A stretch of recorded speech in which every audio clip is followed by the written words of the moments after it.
بسم اللہ الرحمن الرحیم۔ دیکھو بھائی، شب جمعہ ہے، سورہ کہف ہے، سورہ دخان ہے اور درود شریف ہے۔ ہم اس کی پابندی کریں، درود شریف خوب پڑھیں، جتنا درود شریف پڑھیں گے اتنا فائدہ ہوگا۔ اب آج کی مجلس میں ہمیں تھوڑی سی فکر کرنی ہے۔ دیکھو، ہمارے محلے کے اندر، ہمارے سرکل کے اندر، ہمارے پڑوس میں، ادھر ادھر کہیں بھی ہمیں معلوم ہے کہ یہ میرا بھائی، میرا دوست، میرے محلے کا لڑکا جمعہ نہیں پڑھتا، جمعہ کی نماز تک نہیں پڑھتا۔ ہم اس کی ذمہ داری لے لیں۔ کیوں؟ اس لیے حدیث میں آتا ہے، نبی کریم صلی اللہ علیہ وسلم نے ارشاد فرمایا، جس نے جمعہ کی نماز بغیر کسی مجبوری کے چھوڑ دی۔ ایک جمعہ کی بات ہو رہی ہے، وہ تین کی الگ ہے، تین کا قول بھی ہے اس حدیث کے اندر، یہ ایک جمعہ کی بات ہو رہی ہے۔ جس نے جمعہ کی نماز بغیر کسی مجبوری کے چھوڑ دی، اس دفتر میں اس کو منافق لکھا جاتا ہے، جس میں کوئی رد و بدل چینج نہیں ہوتا۔ اور ایک روایت میں ہے، جس نے 3 جمعہ مسلسل چھوڑ دی، اس کو منافق لکھ دیا جاتا ہے۔ بات کرنے کو بڑی چھوٹی ہے، بہت بڑی تعداد ہے نا، ہم کو ایسا لگتا ہے۔ اور جو جمعہ پڑھنے بھی آتے ہیں نا، سلیقے سے آیا کرے یار، کوئی ترتیب بھی تو ہونی چاہیے، کوئی جمعہ کا احترام، کوئی عزت بھی تو ہونی چاہیے۔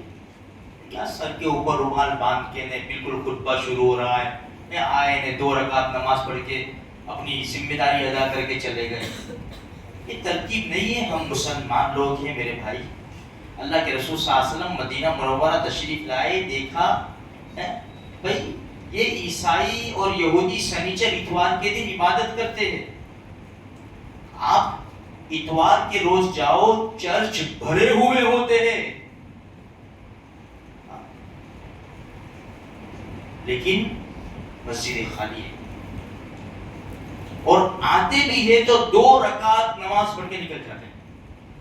کتنے لوگوں کو تو دعا کی بھی ضرورت نہیں ہے، 2-3 منٹ جو جمعہ کے دن دعا ہوتی ہے، 4-5 منٹ ہوتی ہوگی ہفتے میں ایک مرتبہ، اس کی بھی ضرورت نہیں ہے، سلام پھیرا کے نکل جاتے ہیں۔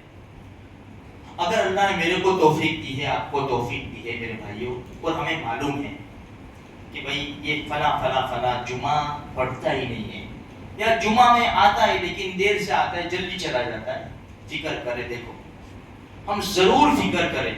اگر کسی ڈاکٹر نے بتایا آپ کو شوگر ہے، آپ کو فلاں بیماری ہے، تو دوست کے ہاتھ میں چاکلیٹ ہوگی نہیں یار تیرے نہیں کھانی کی، ڈاکٹر نے شوگر بتایا یار تیرے کو زخم ہو جائے گا، فلاں ایسا ہو جائے گا، چھوٹی سی تکلیف کی وجہ سے ہم کود پڑتے ہیں، بچا لیتے ہیں۔ آخرت کی بہت بڑی تکلیف ہے میرے بھائی، اسی لیے جمعہ کا احترام کریں، اچھے کپڑے پہن کر، اگر چپا ہو تو بہت ہی بہتر ہے، اپنی خود کی ٹوپی ہو، صفائی ہو، خوشبو لگائی ہوئی ہو، اسے خدا کے دربار میں عزت احترام کے ساتھ آیا کرے میرے بھائیوں۔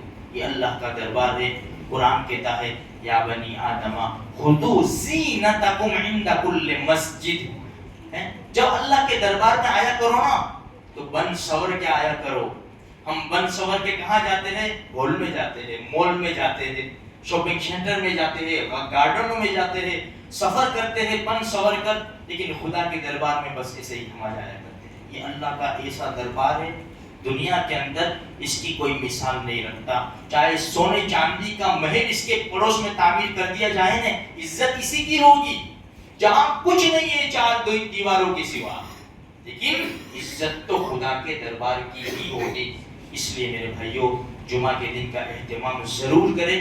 جس مسجد میں ہم نماز پڑھتے ہیں، آخری درجہ مسجد میں آنے کا جو منبر کے سامنے اذان ہوتی ہے نا، اس سے پہلے جب امام منبر کے اوپر بیٹھ گیا، وہ فرشتے جو ہمارا نام لکھتے ہیں نا، وہ بھی رجسٹر بند کر کے خطبہ سننے کے لیے بیٹھ جاتے ہیں، پھر ہمارا نام نہیں لکھا جاتا۔ اس لیے میں کہتا ہوں نا، بڑے دل کے ساتھ، بہت بڑی تعداد ہے مسلمانوں کی جو جمعہ نہیں پڑھتی، اور بہت بڑی تعداد ہے جو جمعہ بھی پڑھتی ہے لیکن بے فکری سے پڑھتی ہے، اس کا ہمیں اہتمام کرنا چاہیے، فکر کرنی چاہیے، کوشش کرنی چاہیے. اللہ تبارک و تعالیٰ کہیں سنی باتوں پر عمل کی توفیق عطا فرمائے.